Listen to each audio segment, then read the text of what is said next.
Welcome to Raising Wild Hearts.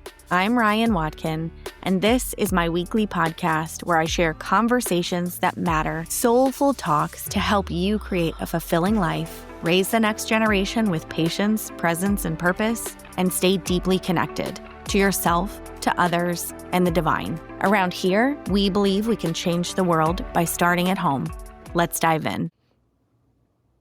Welcome back to the Raising Wild Hearts podcast. Today, I am joined by Ian Shamandy, the Chief Purpose Officer of PurposeU. Ian is known for helping people and organizations define their core purpose, get this, in 7 words or less, a process that creates clarity, alignment, and deep meaning in everyday life. Ian's PurposeU online course guides people step by step to uncover that purpose and learn how to live by it. So I am obsessed with this idea. We were talking before we recorded and you said purpose is practical. And I'm like, yes, because everybody listening wants to know, like, how do I actually use this in my everyday life? And something that shocked me is I co-hosted an event recently. We had 40 plus women in the room. And I asked, and this was midday after lots of talks and inspiration. And I said, does anyone want to share their purpose statement? Or is anyone really clear about their meaning in life right now? Because I kicked off with I believe we can change the world by starting at home. And so I wanted to hear these women and their feedback and their mission, and not one person raised their hand. And I was really shocked. I'm like, nobody even wanted to take a crack at it. So whether that was hesitancy and shyness or just a complete unwillingness to know or to take a look at it, I don't know. But why do you think so few people are actually aware of their purpose? I think there's 2 reasons. One is that they don't actually know what purpose is. And secondly, even if you know what purpose is, not what your purpose is, but what the definition of purpose is. And even if you do know the definition of purpose, you don't have a process for figuring out what yours is. And it is a process. You have to dig. It's not easy. And so I think that was the embarrassment of ignorance. And I don't mean ignorance in the pejorative sense. I mean just not knowing. And the irony of that is every single one of them, I would put my money on every single one of them wanted to be able to answer your question. Yeah. But they couldn't because A, they don't know what purpose is, and B, they don't know how to find their purpose. This is so good because I love words and I'm obsessed with the definition of words. So what is purpose? Okay, so I'll tell you, first of all, what purpose isn't. If you went out on the street and you asked 100 people, what is purpose? They would likely say something like either, I don't know, or why I exist. Now, it is sort of why you exist, but how do you answer that question?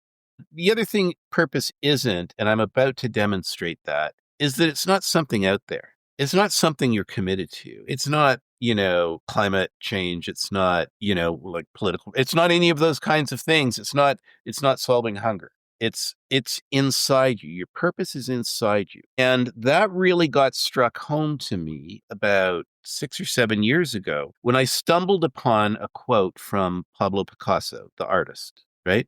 He said, the meaning of life is to find your gift. And your purpose is to share it with the world. So you were saying you're a words person. I'm a words person too. And I said, that's too many words. And I said, he's really just saying, your purpose is to find your gift and share it with the world. Now, another way of saying that is figure out who the best possible you is and share that with the world. And so the challenge becomes then to define who the best possible you is. What is it about you that makes you, at your essence, uniquely remarkable? And everybody does have something. Even identical twins have something that makes them uniquely and distinctly remarkable. And when you can define that in 7 words or less, that's my standard for doing it. Why? Because it can always be done in 7 words or less. Why would you write a paragraph or a page or a chapter to describe your purpose? And it's usually only done in 2 or 3 or 4 words, not 7.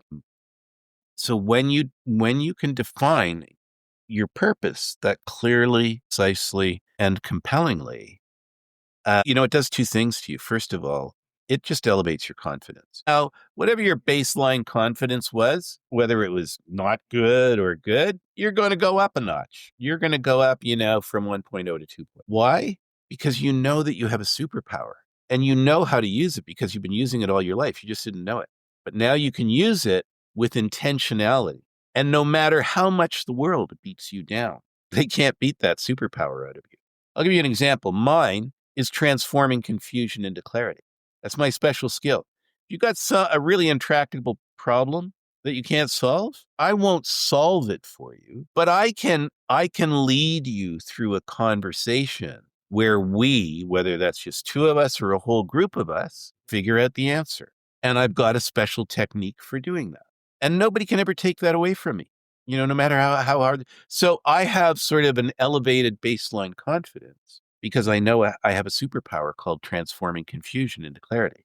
And then the other thing is it becomes a very powerful decision-making tool for you. And that's really the practical element of it, right?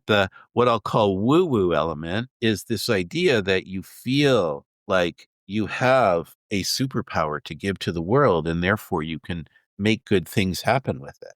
And then the practical part is it just becomes a decision-making tool for you. It helps you make decisions that are more aligned with who you are. So you filter everything you do through this purpose statement. I'm imagining everything that goes on your calendar, every, meeting you take, every action you do. Are you filtering it through that purpose statement to make sure, is this aligned with who I am and what I want? Absolutely. That is absolutely the tangible, practical way that it works. Yeah. And I'll give you an example. When you have to make a decision about something, let's say you get laid off. So you didn't do anything wrong. You're a good employee, but just economic conditions, you're laid off. Now you have to go find another job. And you say, what am I going to do? Now, that's a big question with no parameters, no guidelines, no guardrails inside the question. But instead, if you were to ask the question, which of the options available to me out there are most aligned with my purpose? All of a sudden, you have guardrails, parameters put on that question. And the pool of options narrows from anything to just these few things. And then you do an analysis and you say, which one most aligns with my purpose? And then you can choose, whichever one you want, because all of them align with your purpose. Yeah. Is purpose always about money or career? No, it's about decisions. Any decision, right? So what are you going to do in your retirement? What courses are you going to take in university? How am I going to manage my divorce? How am I going to deal with my empty nest? Right. So if we think of like these 7 or 8, I forget what there are, like, categories of life. So we've got our spirituality, we've got our family, our relationships, our work, our finances, like all these areas of our life. It factors in all of that. Every single one. So when I was in university, I learned a great metaphor, and I can't tell you how many times. If this guy got a nickel for every time I used his metaphor, he'd be rich and I'd be poor. So he was a computer science prof from Northwestern University, and he wrote a book called Gödel, Escher, and Bach. Gödel was a German mathematician who came up with a theorem that didn't just change math, it changed the world. Escher is the artist, who does the mind-bending optical illusion art. And Bach is a guy who, wrote some pop tunes in his day on the piano. And he described them as 3 shadows cast from the same stone. And his effort in the book was to describe the stone. And I loved that metaphor. And I stole it. And so to me, your purpose is the stone in your life. And everything that you do and say is a shadow that is cast from that stone. And if I could just wave a magic wand, Ryann, and you would know your purpose in 7 words or less in this moment, you would look back at your life and you would say, yeah, I've been doing that all along.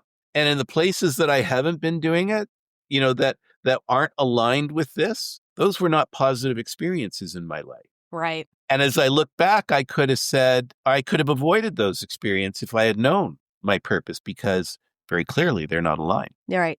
Okay, so I think I have a pretty clear idea of what my purpose is, but to be clear, it's not a belief. So I say, and like the North Star that guides this podcast is I believe we can change the world by starting at home. If I shifted that to a purpose statement, it would be something like changing the world by starting at home, right? And I think about that and I'm like, yes and no. And so my question is for those of us who are multi-passionate and have many varied interests, is it going to evolve? And how often do we take a look and like go back to the drawing board to kind of zhuzh this purpose statement up? Once you nail it, it doesn't evolve. I'm sorry, it could evolve, but you're going to fine tune it. So mine evolved, right? Mine for years and years and years was from confusion to clarity. And then I designed the course, and I have to take the course to make sure it works while I'm designing it, right?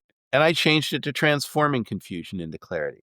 Now, that may seem like a small difference, but from confusion to clarity, I loved. But transforming is more dynamic to me. It's a cool Right? word. Yeah, I Yeah, love that word. a word, and especially in that sentence. So I changed it. I changed it 2 years ago when I resigned the course. Let me ask you this question. Why, when you stated where you are right now with your purpose statement, did you say kinda yeah, kinda no? Why did I say kind of yeah, kind of no? Because This will be instructive, by the way. yes, I get that. Great question. So, because I am a perfectionist, because I don't want to be pigeonholed into something, because I don't want to feel limited by this, like, short statement, I want it to really encompass all of who I truly am.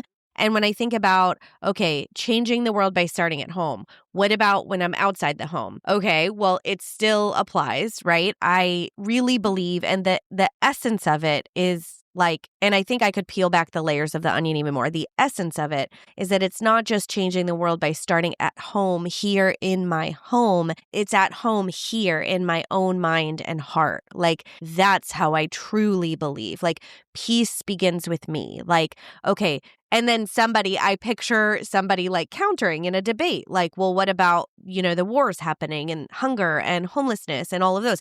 How do you change that by starting at home in your own mind and heart? And what I would say to that is that the only thing we have control over is the reactions, the responses, the way that we show up in our little corner of the world. Like, that's it. So tell me what you see based on that. The 2 criteria is it so logical that is self-evident to you and others? Secondly, does it resonate on a deep emotional level with you and with others? Now, it's not always going to resonate on a deep emotional level. But so for instance, with me, transforming confusion into clarity, if you have a team at work or you're doing a community project or whatever, and you have a problem that you just can't crack, then transforming confusion into clarity in that context is going to resonate with you.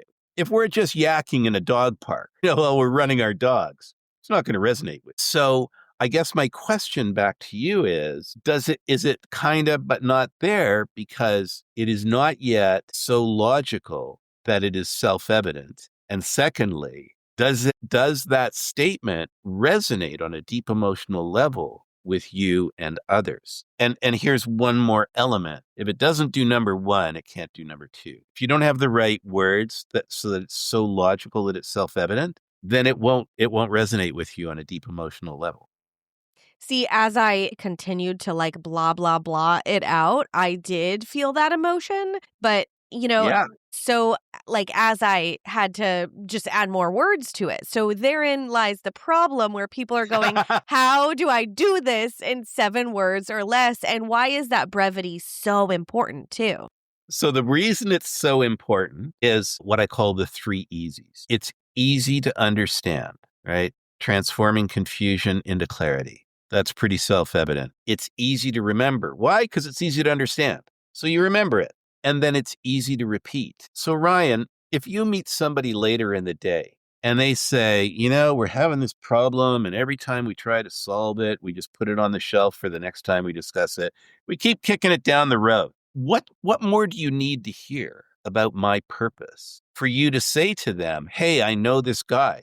Now, you're not going to be able to explain to them in depth how I can help them, But you can say, I know this guy, and his superpower is transforming confusion into clarity. It sounds like that's what you need. And your friend would say, oh, yeah, that's exactly what I need right now. We stop kicking this down the road. You don't need to hear anything more from me to make that pitch. Then I get an email from that person, and you've had a 30-second conversation as an evangelist for me. And the reason you could do it was because my purpose was defined in 7 words or less, and had the 3 easies: easy to understand, easy to remember, easy to repeat.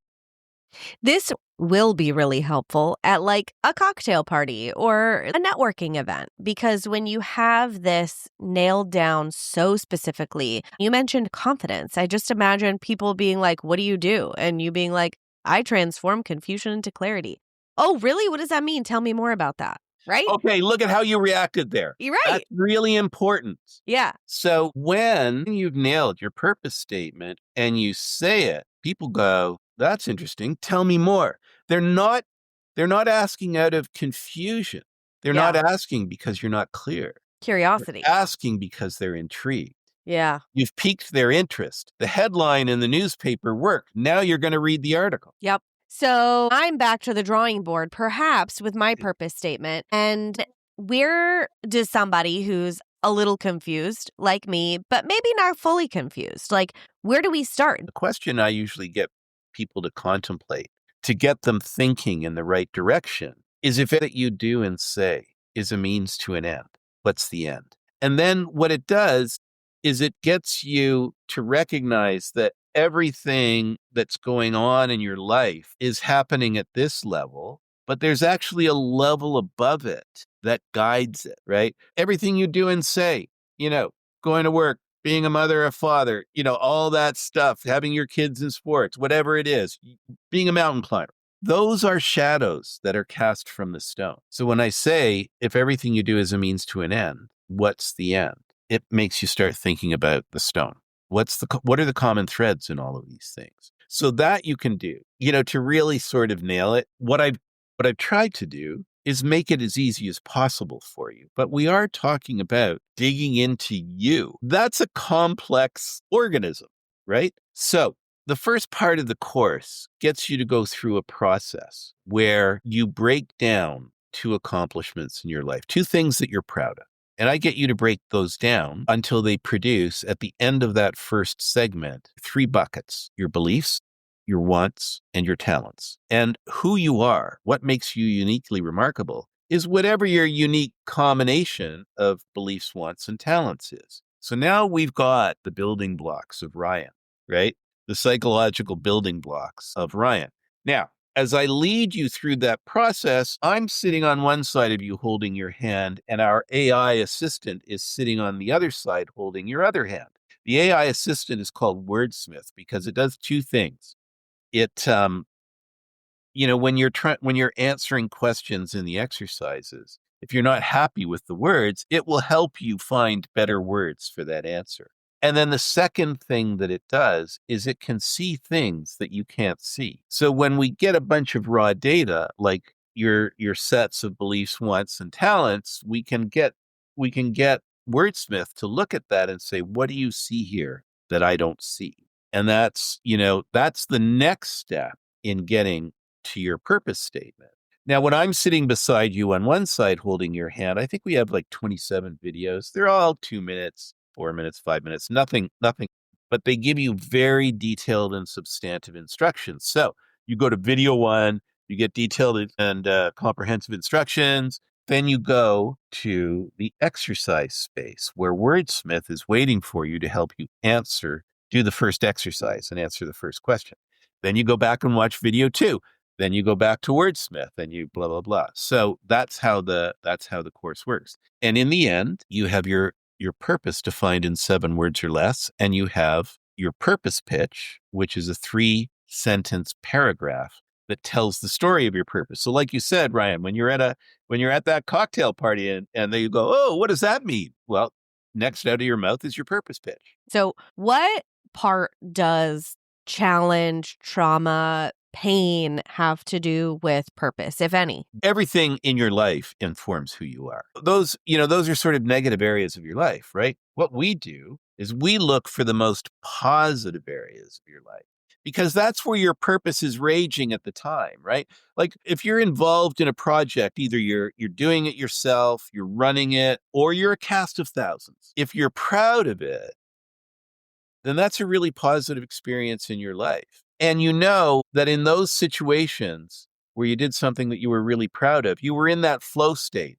It was like, this isn't work. This is play, right? I'm getting to play and look what I'm accomplishing here. So they're very positive times in your life that we deconstruct in order to come up with your purpose, because that's where it's raging. I love that. I am reading a book called The Mastery of Self. And in that book, it gives an example of like kind of a statement where there's a difference. So, this event that I did, I started off with this like hard story about my childhood and da da da. And I really, after reading this book, thought, if you took every single sentence you wrote out and you flipped it to the positive. So, for example, my parents got divorced when I was 3, and oh gosh, that was hard. No, like, okay, my parents got divorced when I was 3, and my mom really taught me like not to settle and to be, really like, stay true to who I am and, get treated well. So I was like, oh God, this is so interesting. And so I love that this is not diving into all like the muck and the mire. Like, I love that we're staying on the lighter side of things, because that really is like, if we can invite more of that positivity into life. And I'm not talking like brushing stuff under the rug. No, like we all need therapy, right?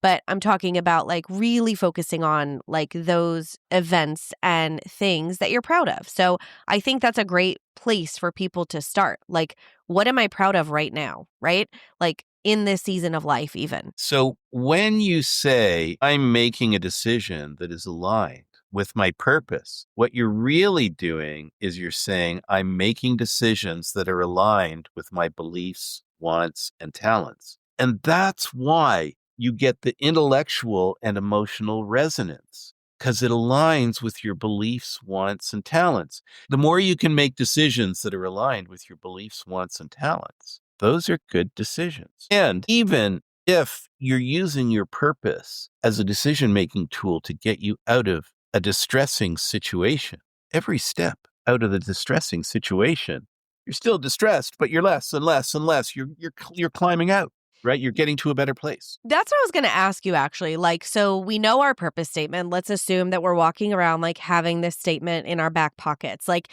when we're having challenges, stressful, chaotic seasons of life, how do we use that as like a life preserver? Like, how do we actually hold on to that to keep taking that one step forward? Well, so it all goes back to the two cores, right? The first one being it elevates your confidence. The second one being it's a decision-making tool. So I'll give you an example of a distressing situation that I experienced very near the beginning of my career. I worked as an account executive in an advertising agency. I am built entirely wrong to be an account executive at an advertising agency. So it will not shock you to hear that I sucked at that position. And I got fired as a result of sucking at that position. And my ego was crushed and I was panicked because it's like, what do I do now? I didn't know transforming confusion into clarity back then. But what I would have done is I would have started saying, I would have said two things. One is that job did not allow me to transform confusion into clarity, right? That job was for someone whose primary talent was keeping order in chaos. That's not me. And so what I would have done is I would have said, what I did say was, what am I going to do next? What I could have said is, what options are there out there for me to transform confusion into clarity? Doesn't solve my problem right away, but now I'm looking in the right direction, right? Now I feel like I'm moving, although I'm still depressed and, panicky and whatever, I'm moving in the right direction. Might be slowly at first, but I'm moving. I'm not stuck. And I know it's the right direction and it's going to get me somewhere that is going to be better than where I was. Yeah, love this. So, how do you see this purpose statement, this work that you're doing at PurposeU? How do you see it impacting families, communities, and future generations, really? There's the individual way, and then there's the community way. The individual way is I'm convinced that, there's 8 billion people in the world, and I'm convinced that half of them are walking around thinking that there is nothing special about them. And because there's nothing special about them, they can't accomplish anything special, and they don't deserve anything special. And like I said to you before, Ryan, until you can show me two people who have the exact same set of beliefs, wants, and talents, like even twins don't, then you are going to have something that makes you uniquely remarkable. And if you can walk around, A, with your chin held a little higher, and B, with the realization that you can make positive change, and here's the community part. When you know what your superpower is, what your purpose is, then you can go out and you can give that to the community. You can look for opportunities to exercise that in the community. And you're only going to be looking for opportunities that allow you to exercise that, not just opportunities in general, just that. Yeah. And then once you find those, you're going to be able to make a difference there. You're going to be able to make a difference because that's your superpower. You're giving them your superpower. Yeah. So good. Ian, thank you so much for joining us today. If you are listening and feeling the nudge like I am to explore your own 7-word or less purpose, head over to PurposeU.ai to learn more about Ian's course. Of course, follow along on Apple, Spotify, YouTube, or wherever you get your shows for more great conversations like this. Thanks for exploring purpose with us today. And until next time, go love someone well. All right, that's it for today. As always, thanks for being here, friend. Remember, changing the world starts in the small and soulful, the quiet and the mundane. Around the dinner table, on walks, and most importantly, inside your own heart. Make sure you're following the podcast or subscribed on YouTube. And if you feel inspired right now, share the link to this episode with a friend or write a review on Apple Podcasts. It means the world. Until next time, take care of yourself and go love someone well.